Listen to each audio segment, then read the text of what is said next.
Hello, this is Dr. Grande. Today I will offer an update on the case of Brian Thompson. I'll look at the background of this case, provide an updated timeline of the crime, then offer my analysis.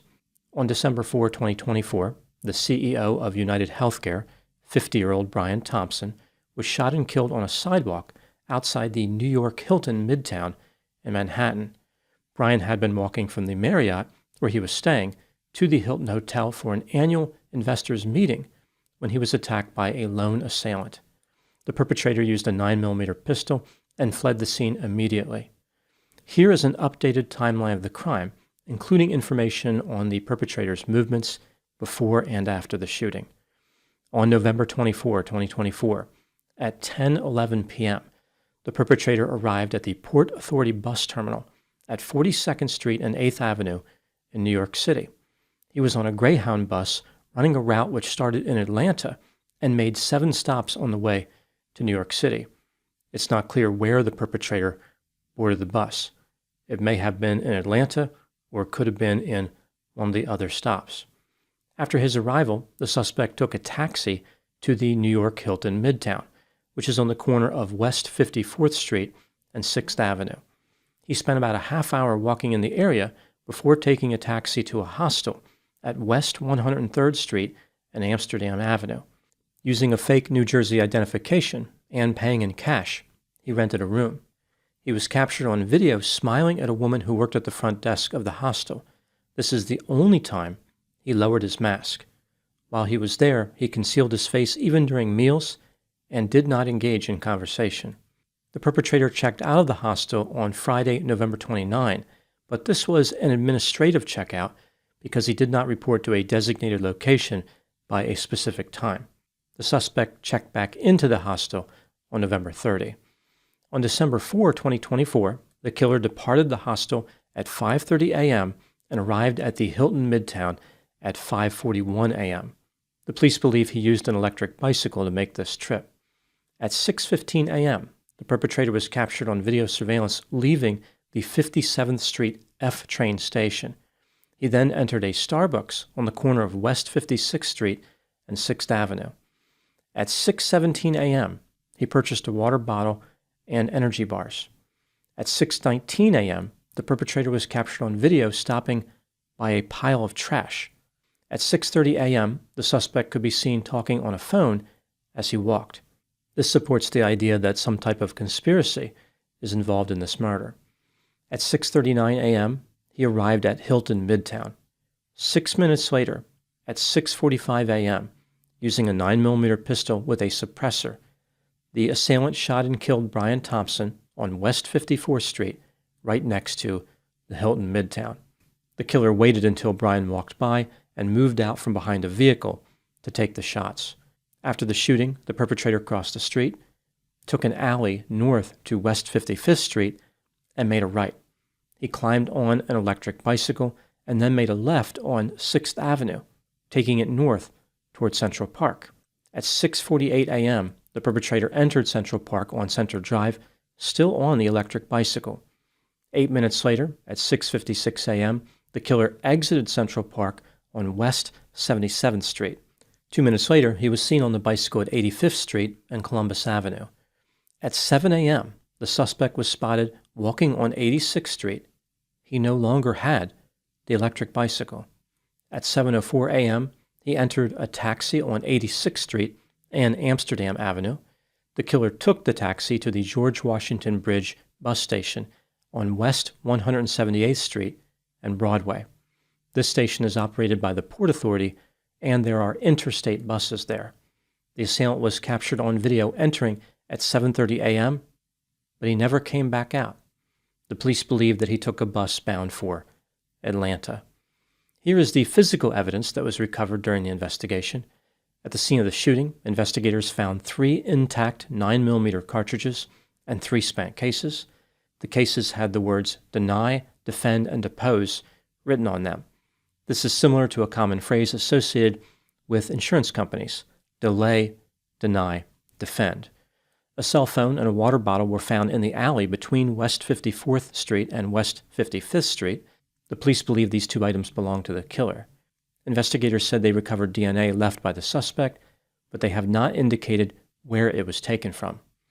2 days after the shooting, on December 6, 2024, a backpack believed to be the killer's was found in Central Park.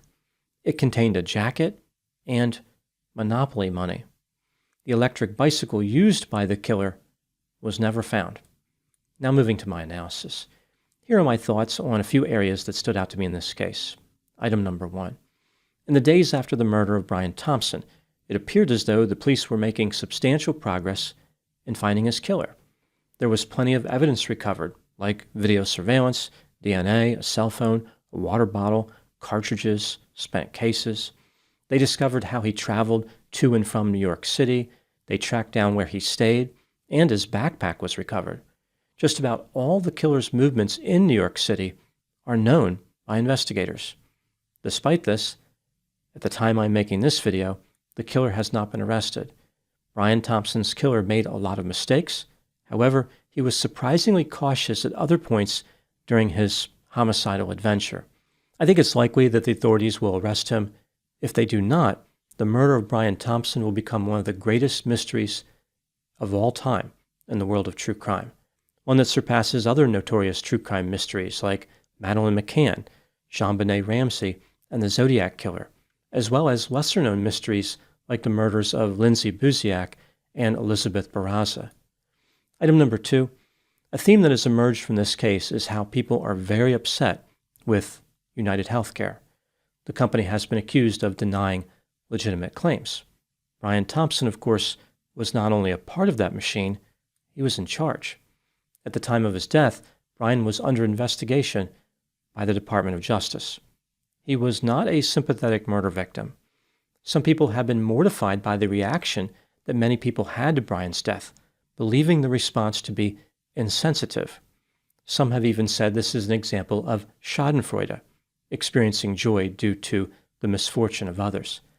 I don't think it's so much schadenfreude as a differential in empathy. Most people recognize that it's wrong to commit murder. It's not that they don't empathize with Brian. Rather, they believe Brian's victims deserve more empathy than he does. Through a terrible and illegal act, the killer exposed the treachery of the health insurance industry. He touched on the extreme level of frustration that exists. The message in this situation is clear. Companies should not make massive profits by causing pain. Society views this as unacceptable and wrong. This brings me to item number 3. Brian Thompson earned a salary of $10 million a year, which represented just part of his compensation package. There are not too many jobs that pay that well. In addition to C-level officers, one might see an income like that for entertainment industry stars, professional athletes, or a small number of social media influencers. $10 million a year is a staggering amount of money. The average American will not even make 20% of that over their entire lifetime. Breaking down this salary, we see that $10 million a year is about $27,000 a day, $1,100 per hour, and $19 a minute. Brian made $19 a minute for every single minute, when many people don't make $19 an hour for a 40-hour work week. Is any C-level officer worth this much money?